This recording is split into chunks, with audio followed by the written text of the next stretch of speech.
Okay, good evening, everyone, and welcome. We're thrilled to have you here for tonight's live panel discussion, which is titled The Current State of Optometry, Challenges, Changes, and What Comes Next. I'm Dan Wagner. I'm the Director of Marketing for Revolution EHR, and I'll be your host as we explore some of the more pressing issues that eye care professionals are facing right now, really straight from the source. So we recently surveyed and heard from hundreds of optometrists and practice managers, and some of you are probably on the webinar now, so thank you. And what we learned was that staffing, team efficiency, workflow improvements, billing complexity, and patient engagements are really top of mind, and are probably the cause of a few sleepless nights. So today, what we've done is we've brought together a group of experienced industry leaders, from practice owners to executives to billing experts, who are here to share their perspective on what's working, what's changing, and how you can stay ahead as a practicing optometrist, as a practice manager, and as a healthcare provider in general. So quickly want to run through the panel. These individuals were kind enough to join us tonight, so we'll start with our docs. We'll start with Dr. Dory Carlson. She's a practice owner and a past AOA president. Our owner of Optometric Associates, Dr. Jonathan Andrews. Owner and optometrist at Berlin Eye Associates in New Jersey, Dr. Sarah Schissis. Revolution EHR's Director of Professional Affairs, Dr. Kelly Kirksick. Revolution EHR's Vice President of Revenue Cycle Operations, Christine DeFrancisco. I almost called you Dr. Christine. We have the CEO of InFocus Eye Care, Ryan Williams, and the Global Vice President of Vision Care at Alcon, Travis Bevan. So really awesome to have you all with us tonight. And whether you're a solo optometrist or part of a growing group or somewhere in between, this is really your time to gather insights, ask questions, and walk away with strategies you can use in your practice tomorrow. So, okay, enough from the marketing guy. Let's get started with the first question for our docs. When it comes to running a successful practice, what's working and how are things changing when it comes to building a high-performing team? And we'll start with Dr. Carlson. Thanks, Dan. I do a lot of speaking about practice management and building team and culture, and I think I really believe that the most important part of our practice is our team and taking care of our people, because if we take care of them well, they in turn will take care of our practice. And I'm thinking that we have over half of our staff has been with us for 22 or more years. So we must be doing something right over the years. And obviously we've had turnover too, but I think the flexibility part is what I'm seeing more with some of our newer employees, is just having the flexibility of life gets in the way, right? And trying to create that culture where everybody works as a team and fills in for each other and covers, because we all know things happen.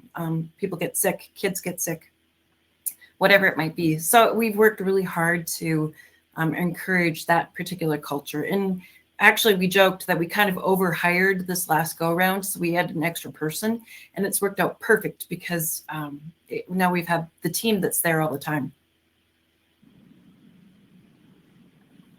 That's great. Dr. Schissis, what do you think? You're a practice owner and practicing optometrist. Tell me what you think about it. Echoing a very similar circumstance, in the fact that we are very approachable to our staff. We set expectations, but we also want to ensure consistency, where when we make a plan, we stay true to the plan so that everyone's on the same page, so that there's lack of miscommunication as often as possible, so that people can freely feel like they are all part of the same team. So it keeps the game plan at play. That being said, we do a lot of check-ins. I don't think you need to have meetings all the time, but I think just quick check-ins, talking to the staff, sometimes not just about optometry, just allows for that sort of community feel as well. So getting to know the staff without it being a forced staff association, I think, is also helpful. When we bought the practice had already been standing there for a long time. We were able to keep full retention, which we were very fortunate to do, but also to prove that we were going to create a better, hopefully, work-life balance for our staff. That was very important.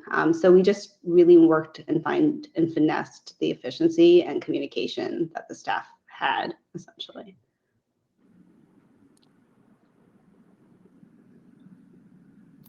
Yeah, that's great. Thank you so much. Dr. Andrews, what are your thoughts on that? You run a team as well. Yeah. So, a high performing team is different than a team. And, COVID was definitely a challenge for all the practices, every business, every facet of life. And everybody saw a lot of turnover during COVID and a lot of training and somebody leaving for $1 more an hour or whatever. We just at our practice got kind of sick of repeating ourselves and sending the same tasks to, hey, don't forget to do this, or hey, don't forget to do that. And we all love to have tasks in our inbox. And so how do we limit that?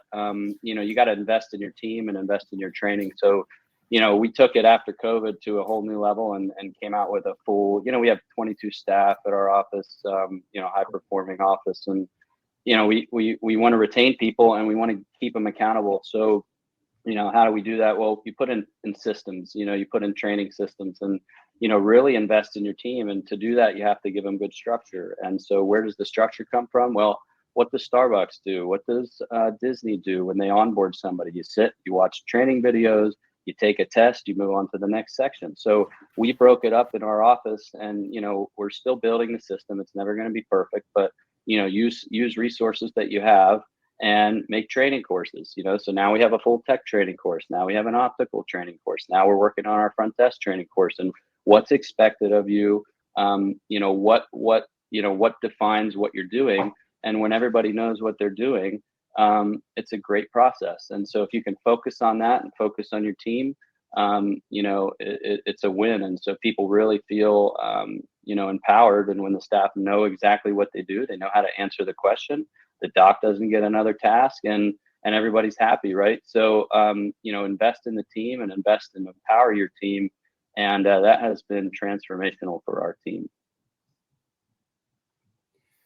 I think personally, when you have a team that is consistent and stays in place, it does have an impact on the patient experience. They see the same faces every time they come in. They talk to the same people. They deal with the same individuals. I think people develop a certain level of comfort when it comes to their health. If they have consistent people, I think it's a reason for them to keep coming back, right? And Dr. Carlson, you have multiple locations. Do you feel like some of the strategies that would have an outline here would work across multi-location practices as well as individual locations? Absolutely. I think the thing is it's all about communication. And I've never heard anybody complain that we communicate too frequently. So you just have to work harder at making sure that everybody's continually on the same page, but it works. Mm-hmm.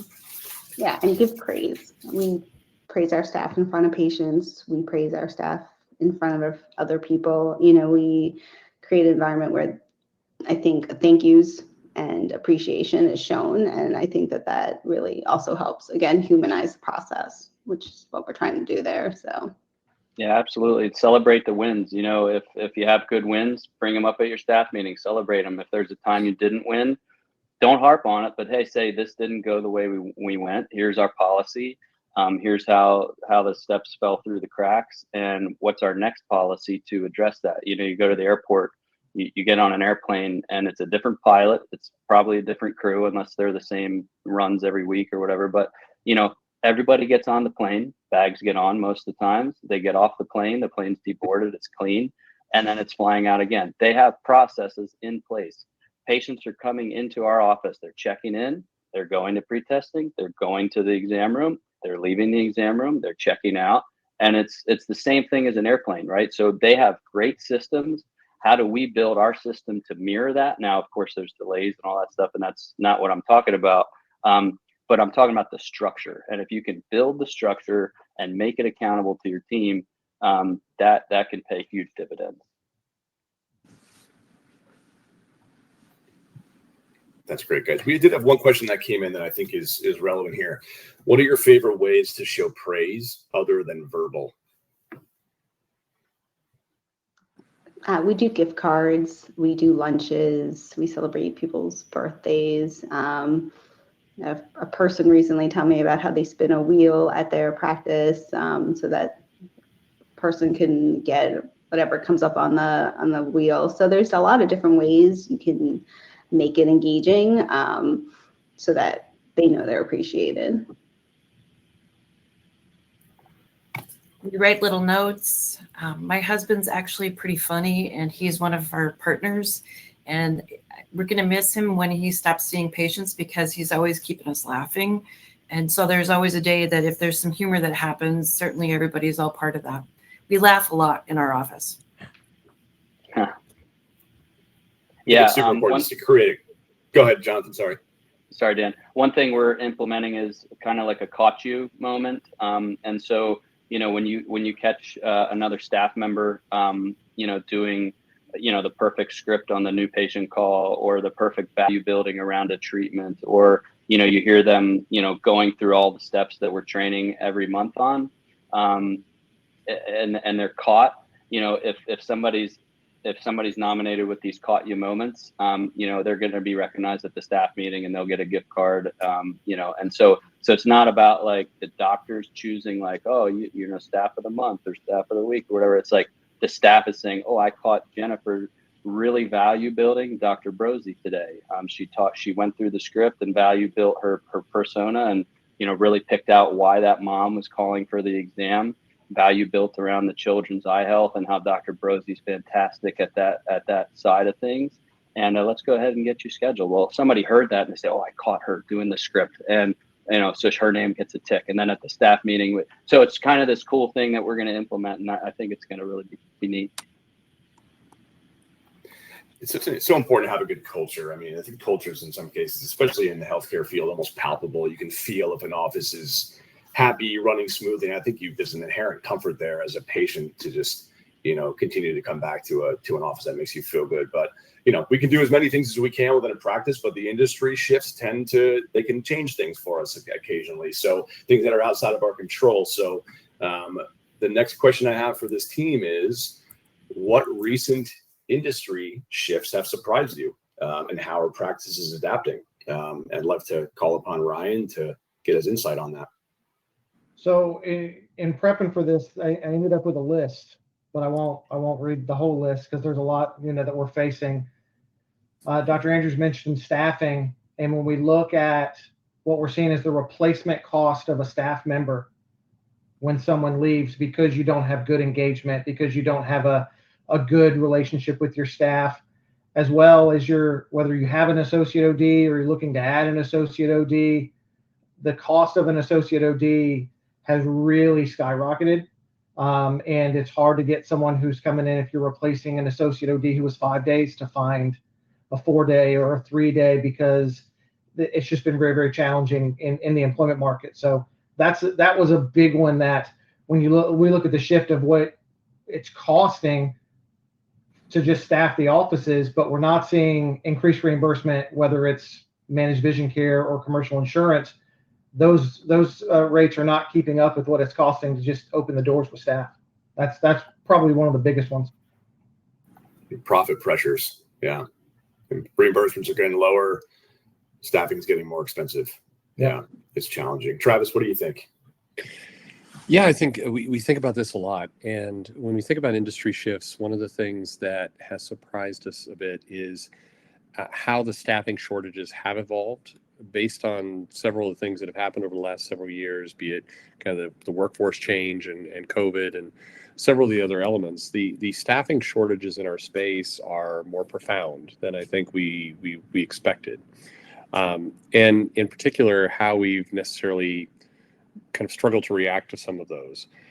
When I see practices adapting, it's wonderful to hear all the doctors on the panel here today. They're talking about really leaning into guest experience and how they're going to, treat their patients like guests as opposed to just customers. And those are the ways that you're providing that throughput to your practice, and you're bridging this gap when you do have staff shortages and you do have training problems and you have technology shifting and you have kind of all these disruptive elements that are coming at you. It's extremely challenging for practice right now. And I think leaning into that guest experience is the best way the practices can adapt. Technology can help you a lot, but technology married with making sure your staff is taken care of, making sure that your patients are taken care of. That's the biggest form of adaptation that I have seen. And definitely, I think as we go into the years ahead, that's the biggest defense that practices have from online retailers and others that are also entering this space. So I think it really is the core to both the value and the management of disruption. That's great.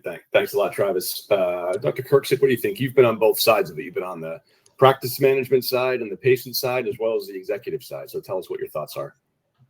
I have, and I think that like what we've been, I mean, staffing for sure. I know on this side of things, working for Revolution, when I'm working with our customers, who would be our doctors and office managers and staff, it's certainly that's one of the things that we hear over and over again is, everybody's always looking for efficiencies and ways to make things easier, make workflow better in the absence of a staff person. So I think that, when I looked at this topic, Dan, one of the things that, I decided to kind of look at things like what are our customers saying, but what's also evolving industry wide. And I think that, right now we are in a time in eye care where I think that we're going to see such tremendous change in another 5 years through AI, that AI is really going to be playing a prominent role, not just in helping doctors with their clinical decision making, but also assuming some of those burdens and responsibilities that some of the things that the staff members are doing in the practice day to day. So we have to have people. That's something we have to have people, because I think it's going to be critical for everybody to continue to thrive. But I do think that, we're going to see an increase in technologies that are also going to help to bridge that gap some for our practices. Probably the other thing too that I would just add in terms of, you asked the question, what surprises you? I think I'm most surprised now at the number of practices that are doing some sort of teleoptometry. Again, having the opportunity to network and connect with practices in all 50 of our states.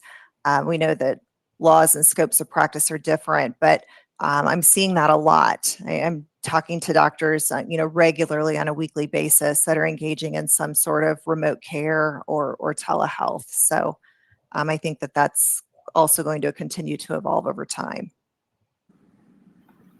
And do you think the telehealth thing, Dr. Kirksick, is just a convenience thing? Because the question came in around remote eye exams still being done, even though COVID isn't as much of a problem. So many chains still do this when it's not really a necessity. So is it more of a convenience thing, or are people just used to that nowadays?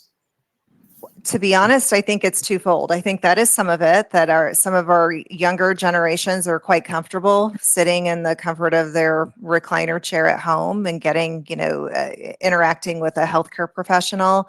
But I think really what's driving that is the lack of staffing. In a lot of our rural areas, it's very, very difficult to have an optometrist that can provide care and provide the kind of care and the amount of care that's needed to service those areas. And we have a lot of offices that are opting to either they're closing some of their remote locations, or they're adding to it by offering some sort of telehealth. Yeah.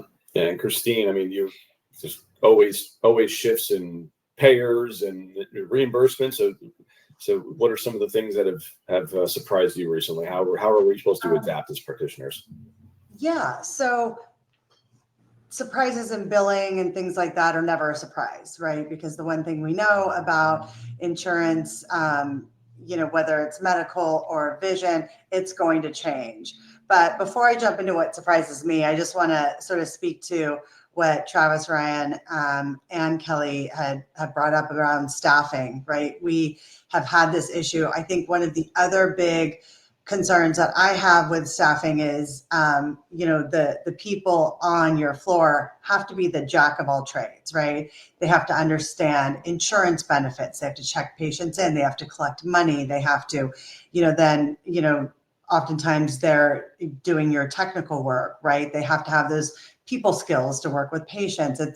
It's very challenging. And then also when we're talking about staffing, we are now competing in that sort of larger PE firm model where a lot of our staff can, want to go and make $2 an hour more by working for a bigger group. And, there's also more room to grow in these bigger organizations. So to be that small or, mid-size independently owned business where, that's where we're going to continue to sort of struggle. And I do think that focus on the patient experience is the great call out that our providers have mentioned.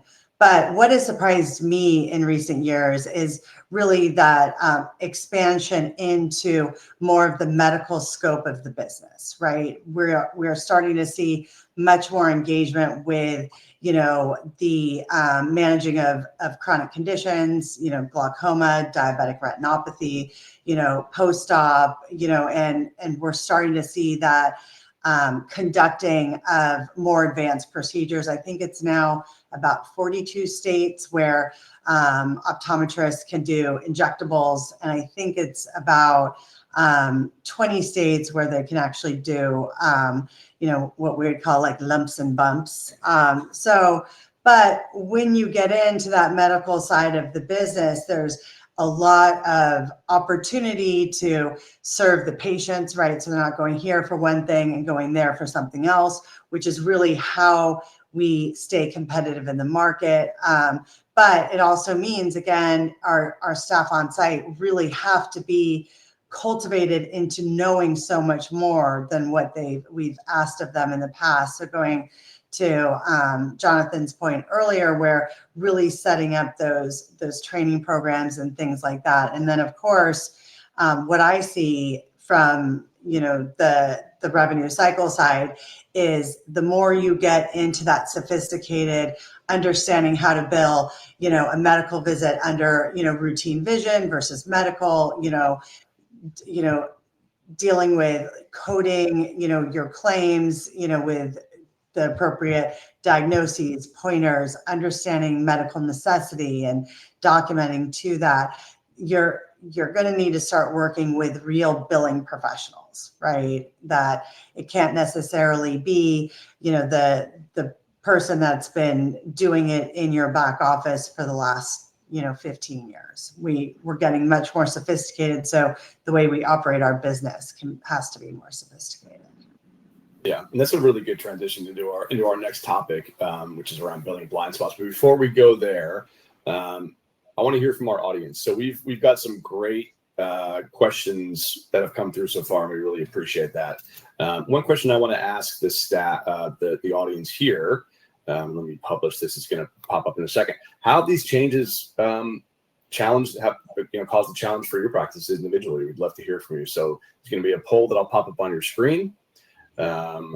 Just go ahead and submit a vote. You can always skip it if you want to, or you can just say none. But we'd love to get some feedback and see, how some of these things are affecting, our practices in their day-to-day. So we see a lot of costs keep rising. It's harder to stay profitable. Absolutely.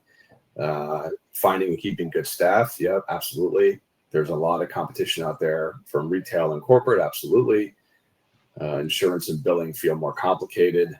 That does not seem to be getting any easier.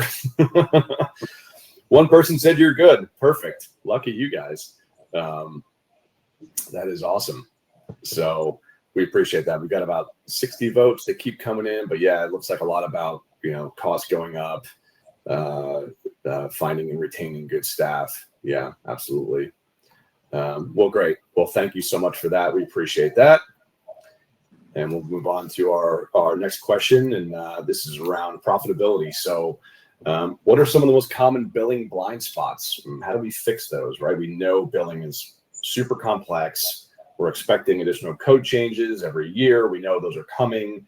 How do we fix those? How do we stay on top of what is continually this changing kind of ebb and flow of billing and reimbursements? So, Christine, you were just getting to that topic now. So let's keep it with you. Yeah. Man, I could probably have a 2-hour webinar on this alone, as Dan knows. But, there's some obvious ones like understanding the difference between medical and vision, not collecting patient responsibility at the point of service, are some of the two big themes. But one of the things that I want to call out right now is the misuse of modifiers. That this is a big thing going on in the industry now. I will also tell you, since the end of the public health emergency, most payers, but specifically Medicare, is, feeling like they have overpaid for anything related to the 25 modifiers. The OIG is doing a huge potential audit on this, where if you do an office visit and an office procedure and you slap either a 25 modifier or a 59 modifier on it, chances are they're going to request medical records, and then it's going to delay your cash. So I think that this is a huge blind spot in the industry, whether you're doing optometry or you are, in internal medicine practice, that this is, they were not auditing for these concurrent modifiers during the public health emergency. And so I think a lot of practices got used to, I can do these things on the same day. So, a lot about using these modifiers is they have to be unique and distinct from the reason why the patient came in, right? And that's how you justify doing it on the same day. And so really understanding, when you need to be using particular modifiers, I think is going to be, really where we need to go in the future. That's great. Thank you so much, Christine. Dr. Kirksick, what are your thoughts on this? I would agree, yes, with the modifiers for sure.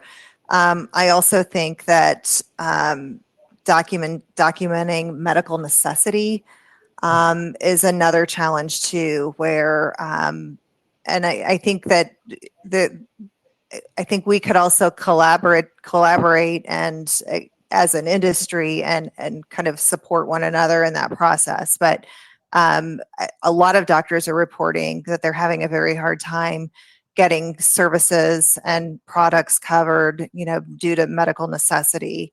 And listening to their stories and hearing about some of their challenges, it's a time suck for them. It's frustrating for the patient. So I think that's something else that is also worth mentioning. And can I sort of add to that from what Kelly said? Not only are we like the requirement for documenting medical necessities, we're doing more and more really complex procedures that are high dollar, right? And those are the ones that they're going to request medical records, and those are the ones that we need to make sure we have documentation, like our post-op cataracts, the 66984, the medical contacts, all of those that, those are the ones that are likely going to be, before they're paid, they're going to request medical records, and then they're going to deny it for, lack of medical necessity. So that's such a good point, Kelly. Christine, we had a question come through, just a clarifying question. Did you say modifiers 25 and 59? Yeah. Did you want to just double check? Okay. Yeah. And those are two that are often, they're very similar in how they're used, but they're very distinct based on payer rules, based on, the actual procedure. So. If I can step in here, the 25 modifier, 59 modifier, it's really important to understand the difference, but also how Medicare looks at that versus commercial. There is a huge difference in, let's say you're billing punctal plugs, and and this is not 25 or 59 modifiers, but they want RT, LT versus E1, E2, E3, E4. So you really need to have a system in place in your practice. You need to have a billing sheet that your doctors, all of them, follow it. Okay, hey, you see a patient, they have this, they have Medicare. This is how we bill it. Okay, and if you don't know, ask your biller. If your biller doesn't know, there's a bunch of great resources, books from Sandy, on how to bill things properly. But have a system in place, and have a presentation that your doctors can follow, And there is differences from Medicare to commercial. And also you have to remember, if you're billing like a Medicare replacement plan, they are going to follow their own rules, right? It is a Medicare product, but it's being managed by UHC, by Blue Cross, by Aetna, right? Those Medicare replacement plans are, really generally follow the rules of the plan, not Medicare. A couple other modifiers, since there was a question on this, Dan, and to what Jonathan said, is the RT and LT, but then there's also the 50 modifier if it's bilateral. There's also some post-op, whether this is, a return after post-op versus this is unique and distinct, because you don't want to see a patient after post-op and it's completely different, and now you don't get paid for your service, right? And then also we're doing more complex things, so you can add modifiers that will indicate the complexity of the visit. And Hey, I'm going to Dan. jump in. Oh, I go was ahead, going to Dory. say, don't forget G2211 with Medicare patients. For any of your chronic disease cases, and I guess I'm going to give a shout out to look at our journals. The AOA has done so much to try and educate us about how we bill and how we can maximize. And there's other companies out there that do this for us as well. Lean into those things to help you. I think that's an excellent point. I was actually going to say that the AOA is a great resource for that sort of thing. And Dan, I was going to mention, just kind of maybe viewing that question just a little bit differently. I think an equal challenge and a huge, sometimes like a major hiccup for practices would be denials, and having a really, really good workflow process for how you manage those denials. How do you manage your AR? So many things wind up, snowballing, and then it's sickening sometimes how much money doctors leave on the table that could have been collected, but for whatever reason, the claim just wasn't approved the first time. So I think having a really, really good process in place in your practice for managing denials is also something else that's a common blind spot as well. That's great. We could have an entire, to Christine's point, we could spend 2 hours on billing blind spots. So we appreciate that. But just for the sake of time, we'll move on to our next prompt here, which is around workflows. How do we get more efficient, right? We're talking about profit pressures and billing. There's only so many hours in the day, right? So how do we get more efficient? We know AI is playing a huge role, not only in my business as a marketing person, but also in healthcare. We know it's evolving so quickly. So just want to touch on a couple things here. So we're going to start with Travis. So smarter workflows, AI role. What are your thoughts on that? Yeah, sure. And for those of you who know me, I'm a technologist at heart. Most of my career is spent outside of healthcare in technology, working for some pretty large companies playing with this. To me, it always comes down to the same thing. And I think there's a little bit of trap in technology itself, where smarter workflows people often equate to automation and abstraction from your patients and from the people who are coming into your practice. But it's actually the exact opposite, that help you do more with less. We need the practices to increase their scope. We need it. We need you to have a deeper bond with your patients. That's going to help manage your business over time. It's going to help stabilize what you do. And so what smarter workflows should do in an ideal world is free you up to have that personal relationship and to understand a bigger scope of the patients coming in and how you can treat them and how to increase the scope of what you do. And so if you think about technology and how it's disrupted a number of different industries, it's usually the ones that stick and the ones that drive and thrive are the ones that actually free up that personal connection to put you in the position of being an influencer to your patient, to be that trusted source where tech is helping kind of fill in the background. I mean, AI is clearly going to have a massive implication. I think I've read a number of studies and been to a number of their seminars where we talk about how AI may create algorithms that help give recommendations, and certainly will do a lot of that. But one of the biggest use cases we're seeing with AI right now is it's the smarter search engine for the consumer. So how can that apply to optometry? Well, AI can actually help personalize the experience. And so that's, in the short term, if you think about what everybody listening to right now, how they kind of grab onto AI and how they can leverage it to drive value for you, it's in doing that. Technologies that abstract you from your patients, that promise, we'll automate a bunch of stuff so you don't have to. There's a trap in that. Technology should free you up to connect with your patients, not take you away from them. And I think to me, that's ultimately what smarter workflows wind up doing. And that's where AI becomes very powerful for you as opposed to a distraction. Yeah, absolutely. Certainly, you have a great point about smarter search engines. I mean, it's like I think even some of the statistics around how AI is going to almost completely eliminate organic search engines within 2 or 3 years. It's pretty wild how things are changing so quickly. Dr. Stissis, how are you? You run a practice, you see patients. How are you running super efficiently within your practice? And are you leveraging anything with AI yet? Yeah, I think if you think you're just going to create a practice and people will come to you, in this day and age, you don't understand how it really works anymore. You really need to know your audience and see what you're searching for. What is the average population base? Is this a family zip code? Is this a place where most singles live? Know as much as you can about the location. That tells you a lot about who the patient is that's going to come in. What are they looking for? What price points are people Googling? How many people look up dry eye in certain zip codes? You have a lot of capacity to create amazing prompts that tell you a lot about the community you're in. Who are you marketing to? Who do you want at your practice? And how do you get them there? So I use AI a lot to not really just worry about the person in the office, but how do we get people to come to us? What does AI say about our practice?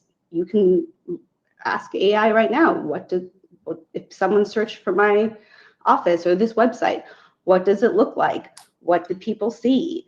When you want to find out who you want to send advertisements to, what zip codes are you looking at to send specific advertisements to? I use AI a lot, but you have to know what prompts to use. So you need to know, what data do you want to use? What are you looking for? How do you dissect that? Because AI is really good at getting a lot of information and giving you statistics, giving you details, sorting for you. I pull things from Rev and I can find out what zip codes spend the most money in my office. What's the best strategy we've used with our advertisements to get people in? Who's clicking what? How many impressions have we made?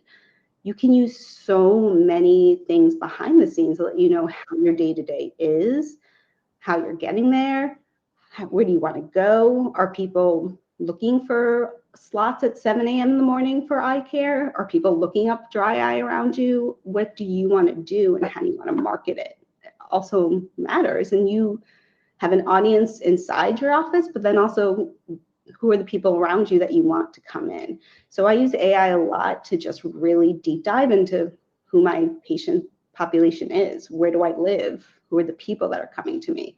So that I understand what they're looking for, so we can provide that better. So that's our first method of using AI just in general. And then things like text snippets to make things that you're going to continuously write in charts predetermined for you, where it's 2 buttons instead of 25. You can use a lot of small little resources that do allow you to be just a person communicating to the person in your chair. And the people sitting in your chair, they may not have talked to anyone else that day because everyone is tech forward, front facing forward, text message forward, that they're used to not communicating, not making eye contact, not having any sort of like physical touch all day. You might be the first person that touches this person all day long. And so we use AI and workflow efficiencies so that I don't have to spend the time, like we mentioned before, with doing small details, but that I can communicate and a person sees us as who we are, that we are people here, that we're here to help them, and we're here to provide with whatever the audience is. So I use AI a lot for more of a deep dive of people, what they're looking for, and then things that I know patients are looking for, I can create scripts for my staff, work on how to phrase things appropriately. How can we show our patients better, best options? What ways can we use words that sound better than what we're currently doing. So we use AI a lot in terms of just fine tuning, finessing, but mostly so that we create a better environment that people are looking for in our area. Thank you so much. Dr. Carlson, what are your thoughts on this? I look forward to how AI is going to help us with clinical decision making and the advances, but it's a piece of technology, right? And so while it can make things easier for us, I don't think that we should forget workflow. If you walk into any one of my 7 exam rooms, every single thing is in the exact same drawer. The occluders are in the same drawer. The Kleenex is in the same spot. The eye drops are in the same spot. It's those efficiencies as well, because I don't want to have to go around looking for things. And so, you know, in your workflows, we can't forget just the simple things of how we walk into a room and find things. So, I mean, technology is great, but we still have a person in front of us. And I just don't want to be looking around for something when I know exactly what it should be, regardless of what room I'm in. Yeah, it's funny. It's the non-technology stuff that sometimes can help, right? Keeping things in the same drawer. It's this low-tech way that anyone can do it. You don't have to pay for anything. You don't have to adopt anything. It's just a system, and it works. There used to be a program called Lean, and I don't know if it's still around or not, Lean OD.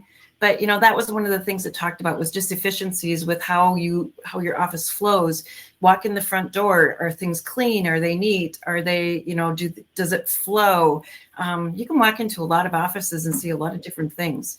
So, you know, that's one way to look at it too. And I'm not belittling technology by any means, because I'm an embracer of technology, but sometimes we can't forget the other stuff. Well, I mean, technology is intended to, in its perfect form, make you efficient, free up you to do the things you need to do. And what everybody's saying here is a lot about personalizing that experience with your patient and making sure that you're giving them appropriate time, and you're not searching for things in the office either manually or searching for records in a database. That's why I think our host does a really good job of organizing and putting that material together as well. When you're efficient with your systems, and technology helps play that, and AI will play a major part in that, you will have more time with your patients. Your patients will have that connection. I really appreciate what was said earlier, that a lot of these patients are coming in, they're in the digital age. We don't know where they've been. They've been wired to their phone for 12 hours before they see you. So you are their opportunity to connect. And if you make that connection, that's how you scale your business. I would also like to add that, sorry, Dan, didn't mean to cut you off. No, you're that good. We're starting to see a lot of this in the billing, right? Where there are so many efficiencies that can be done. We also know that this is one of the biggest drags on taking providers out of the exam room, right? Is having to answer these questions, deal with these things. And, you know, the ideal would be you don't have to deal with that administrative stuff. You guys are seeing patients. When you're seeing patients, then, you know, you can generate more revenue and we can keep you afloat. But we are seeing this hugely in the billing sort of platforms where we can, you know, like mass release claims. We have specific edits that we can build in the clearinghouse using AI. So we know when something needs to be corrected before it goes out. We use AI to auto post claims from the clearinghouse, so you don't have to have somebody manually doing that. And then we have bots that can scrape the data off when it comes back into the clearinghouse to make sure that there are specific work queues for what does need to be worked. That's really where a lot of bigger practices are gaining those efficiencies, right? Where they can hire third-party billing services and having billing agencies where we build that technology for ourselves, right? You're not necessarily going to pay for those kinds of tools, but you know, this is where oftentimes third-party billers can do it cheaper, because we build all of this for ourselves. I've been using remote process automation, which is another term for bots. We're now using large language models. I've been using bots for about 8 or 9 years, but the other large language models we're starting to build in as well. Fantastic. I mean, we could talk workflows and tech and AI all day. So for the sake of time, we're going to move on to one more prompt. But thank you all. That's super great information. We talked a lot about retaining staff and how the impact of staff retention and culture and that consistency can help retain some of your patients, have them continue to come back to see you year after year, month after month. What are some secrets to keeping patients loyal in such a competitive landscape where they have such simple ways of going off and taking care of their eye care somewhere else? Going to start with Dr. Andrews. Great. Sorry, I was muted. Yeah. So, I have kind of three things to, keep patients loyal. One is building on the value. One is investing in your business. And one is, your services that you're offering. Building on value piece. We are a private practice that takes no vision insurance. We do about 4 million in revenue. Next year we're on pace for 8 to 12% growth. When I took over in 2018, it was about 1.1. So what we're doing is working. Our model's working, and we're doing it through good relationships. With quality communications, and it starts off with the staff training. Phone training is so important, but it's not really phone training, it's communication training, teaching them how to speak, how to value build your team, value building each other at each handoff location, so when the tech takes somebody for a test, something simple as, hey, this is Ashton, she's fantastic, she's going to do this test for you, you're in good hands. Or the optician is taking the patient from your technician, and the technician value builds, Jennifer, hey, this is Jennifer, she's really skilled, she's ABAO certified, and she's going to take it from here, and whatever, just something simple. Be available, be phones, text, emails, you got to do them all.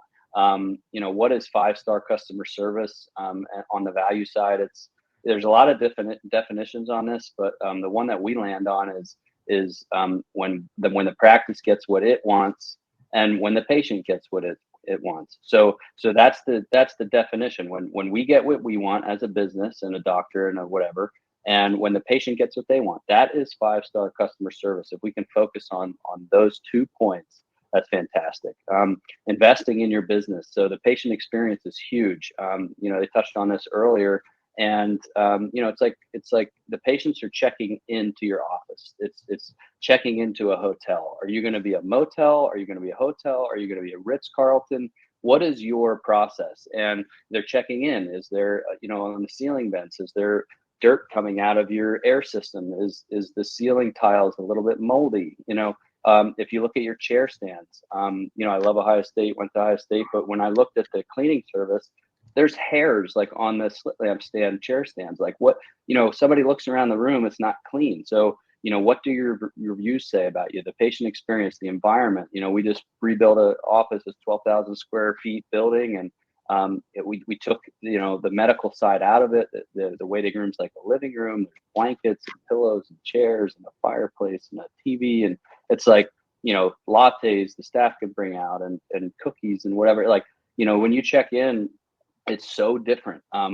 Invest in your infrastructure. So AI driven phone call analysis. Can you hear what your staff is saying, and can AI tell you if the patient was happy or not?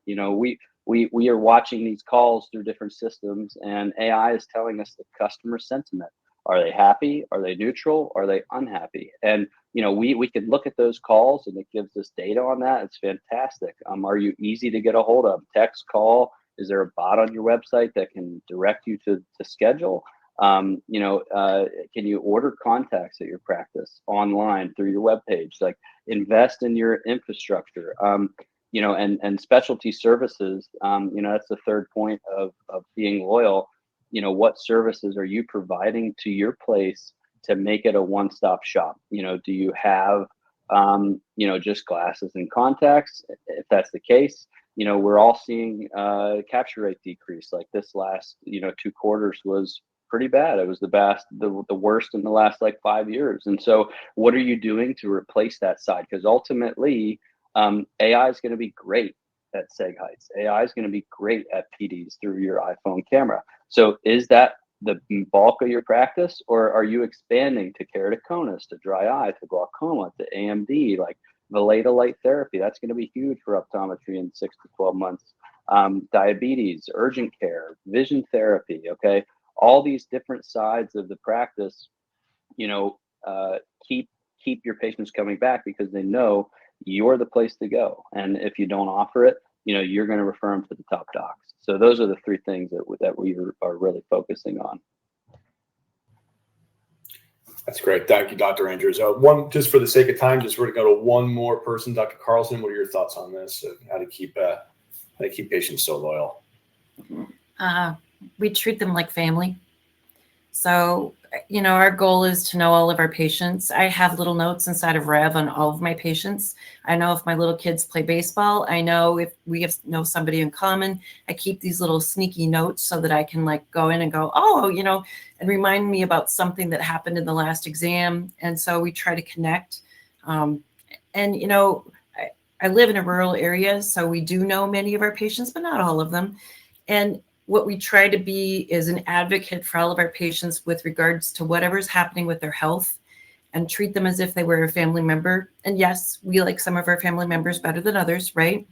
But point is that that's what we really try to support and do. And just this last week, I had a couple that were husband and wife that have lived in the area for years and have been patients, and they're moving to the big city 2 hours away because it was a one-level home that they could move into.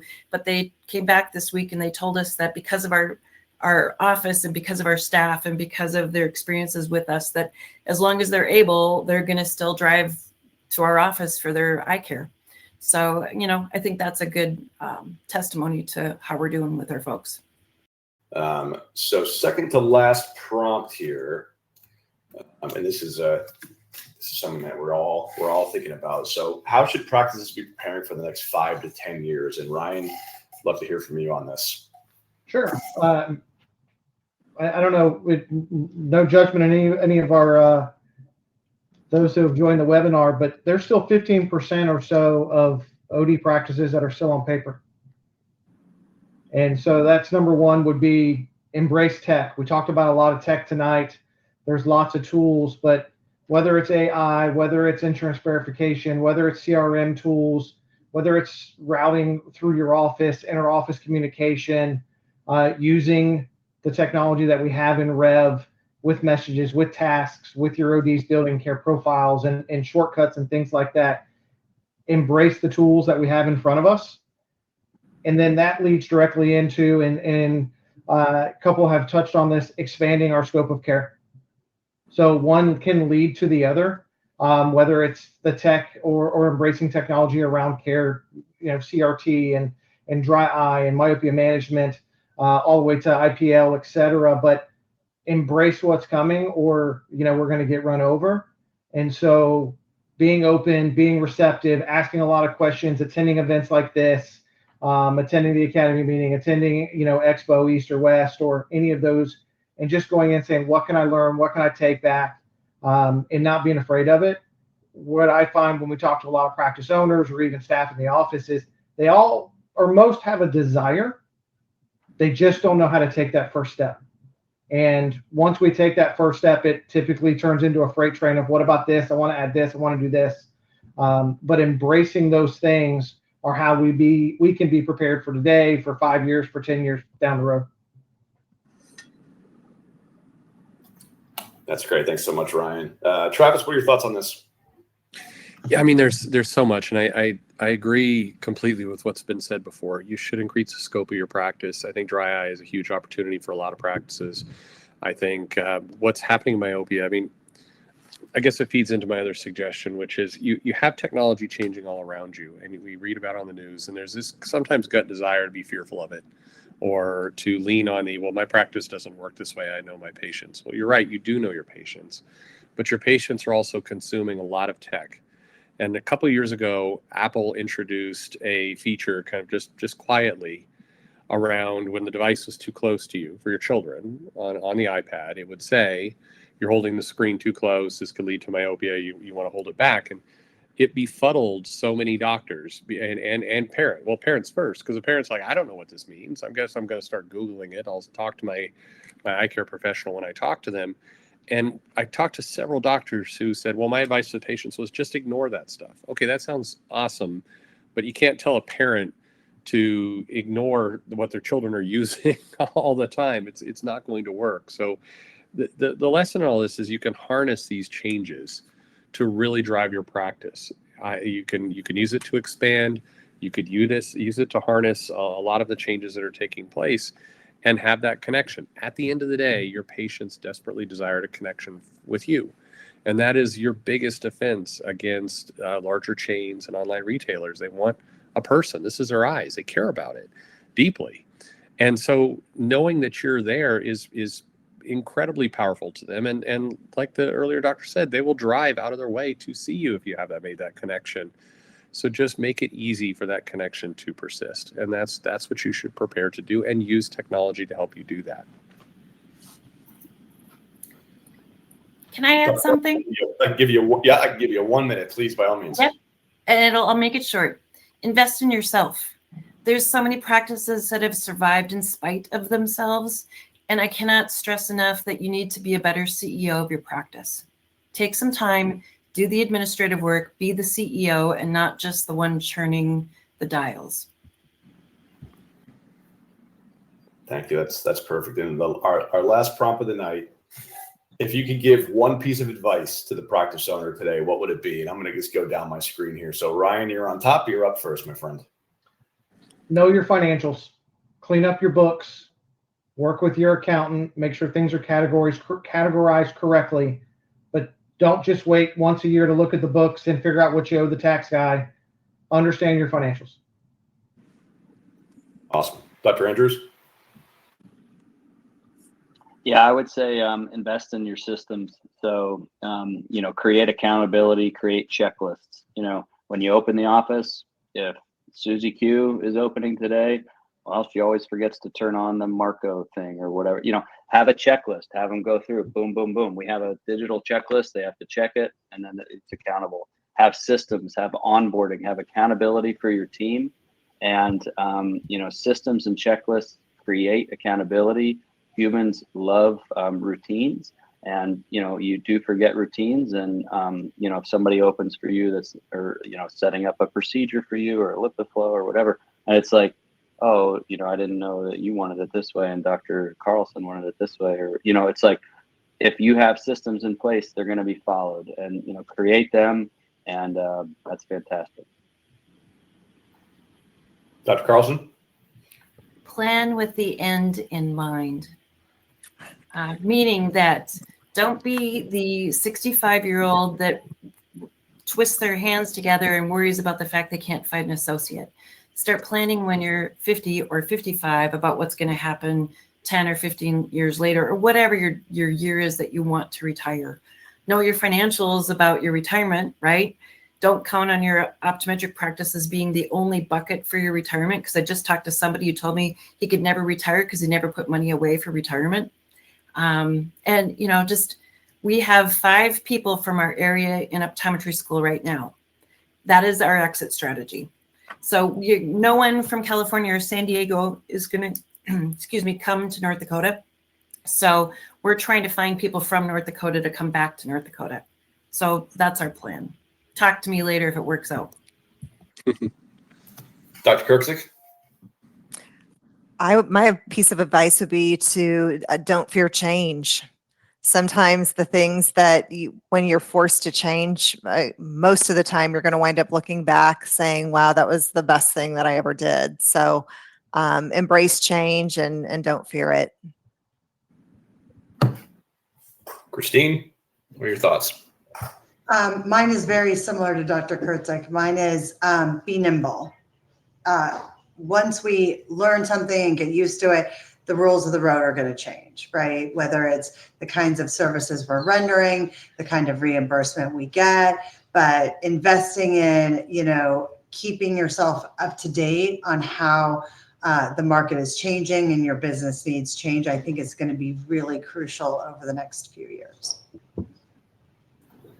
Thanks, Christine. Dr. Shizis, piece of advice for the audience today.